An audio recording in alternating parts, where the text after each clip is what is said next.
A montaxe nos xardíns do Paseo do Miño anticipa o alcance da 7ª edición do Caudal Fest que se celebrará este venres día 19 e o sábado 20.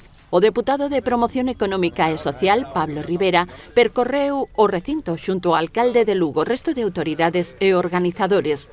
A Deputación achega 50.000 euros o evento. Estamos falando dun festival que xenera un impacto económico de 3 millóns de euros, que vai a ter máis de 25.000 visitantes durante toda esa fin de semana e o resto da semana, que van a probar a nosa gastronomía, o noso patrimonio e a nosa riqueza. En destacar o potencial económico, turístico e cultural do festival, coincidiu o alcalde da cidade acolledora. Unha aposta que se fixo no seu día desde o Concello de Lugo, no 2018, e a partir de aí, desde a primeira edición, só fixo que medrar.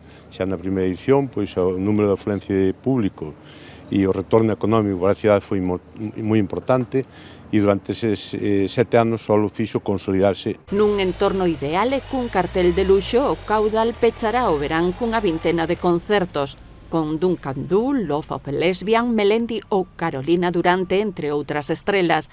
Canda eles, artistas emerxentes como os coruñeses Carlos Ares e The Rapans.